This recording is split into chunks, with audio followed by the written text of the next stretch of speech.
Good afternoon, ma'am. My name is Gilbert C. Asuncion from OL22M33. This subject is CLJ3 Criminal Evidence. Today, I will answer the 10 question in assignment number 5. The first question is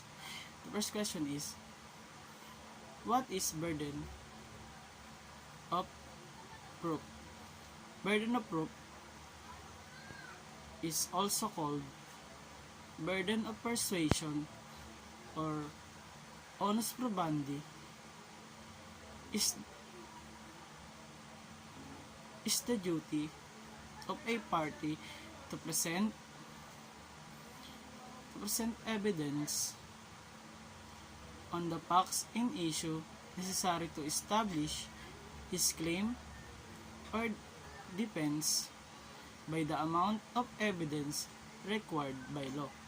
Number 2. What is burden of evidence? Burden of evidence is also called onus evidentia, is the burden of going forward with the evidence. Number 3. What are the difference between burden of proof and burden of evidence? Burden of proof is never shifts and it remains with the party upon whom it is imposed, while burden of evidence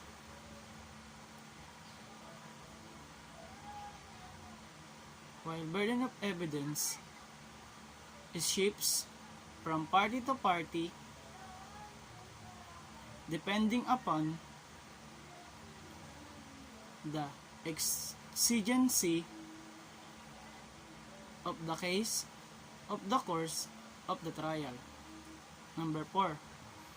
What is meant by presumption? Presumption is the rule of law stating that because a basic fact exists, another fact also exists. It is an inference as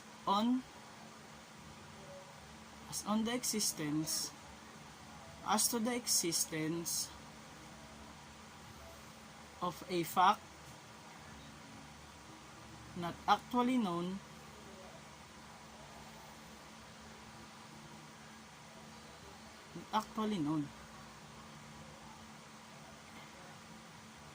or in conjecture based on the past experience as to the what human affairs ordinarily take. Number 5. What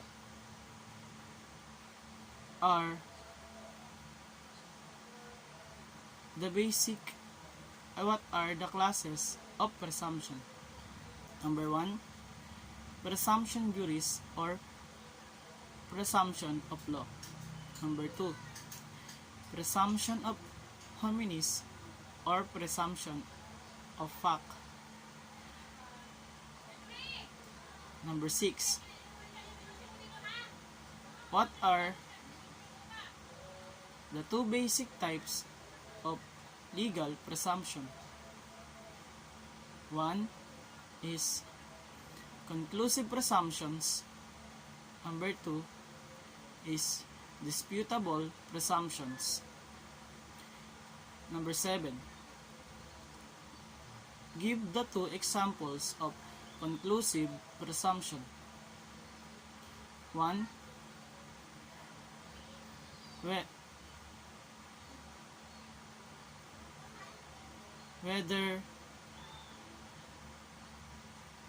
Whenever the party has, by his own declaration, act or omission, intentionally or deliberately led to another to believe in a particular thing, true, and to act such belief, he cannot in any litigation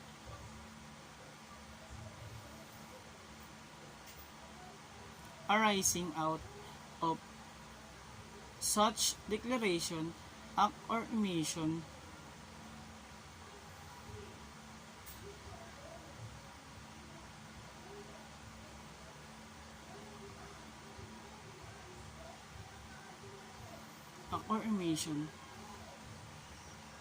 be permitted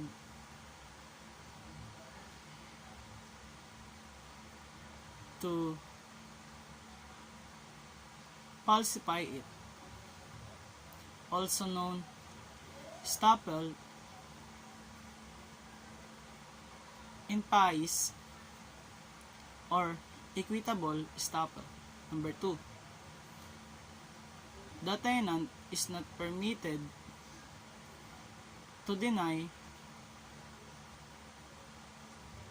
his landlord on the time of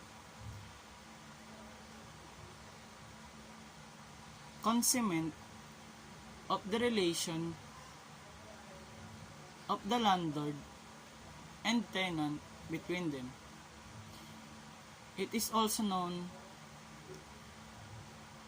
estoppel against tenant.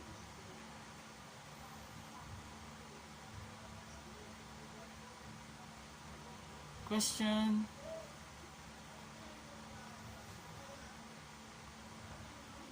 number 8.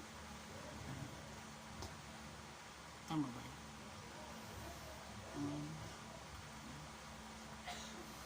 3, 4, 5. Question number 8. Give at least 10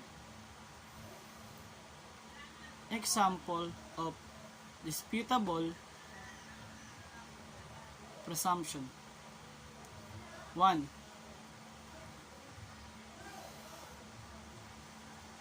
That a person is innocent of crime or wrong. Number 2. That a person take ordinary care for his presence. 3. That a thing delivered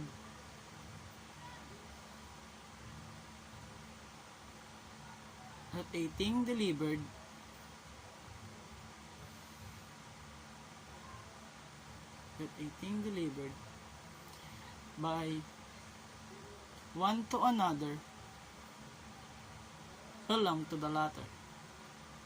Number 4.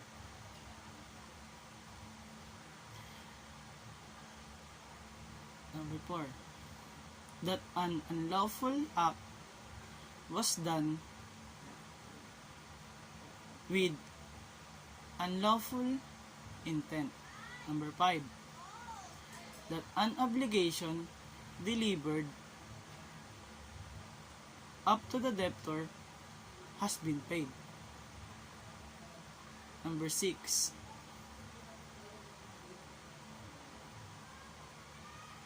That money paid by one another belong to the latter. Number 7. That official duty has been regularly performed. Number 8.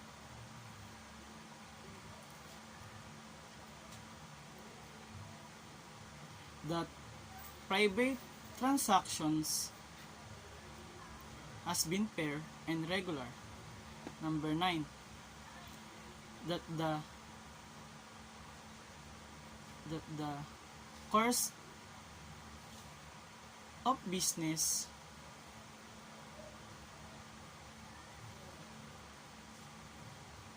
that the course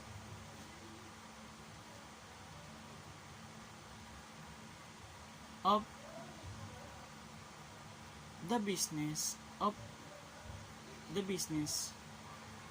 has been followed.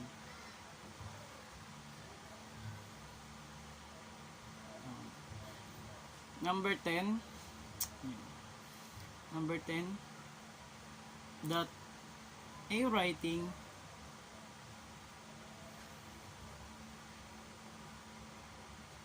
is truly dated. Number 9,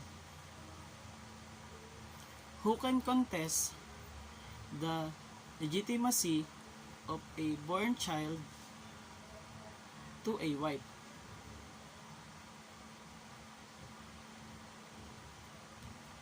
Only the husband can contest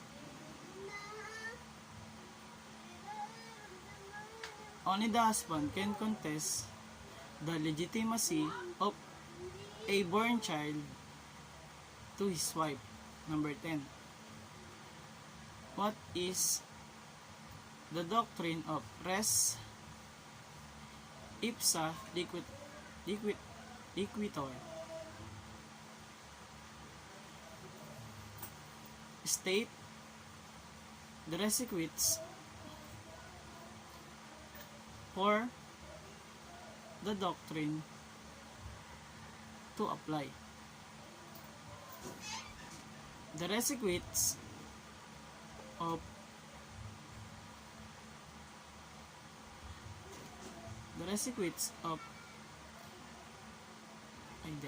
the doctrine of res ipsa liquitor allows mere existence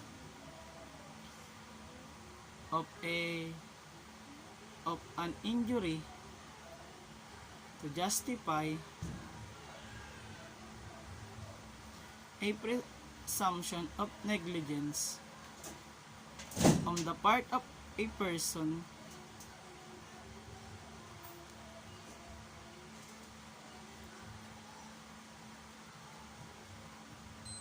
who controls the instrument causing the injury. The requisites are: number 1, that the incident is of a kind which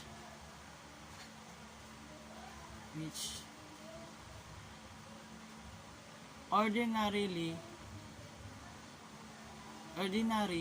does not occur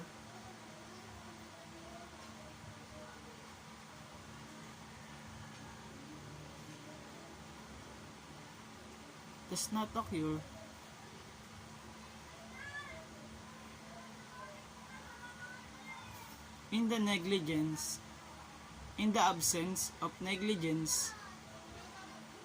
absence of someone's negligence. Number 2, it is caused by an instrumentality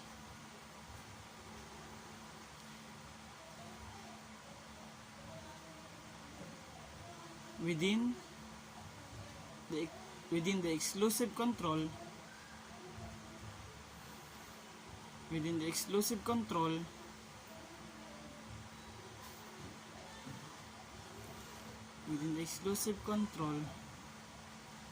of the dependent or dependents. Number 3,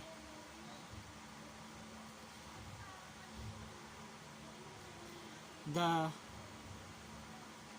possibility of contributing conduct would make the plaintiff responsible is eliminated. That's all, ma'am. Thank you.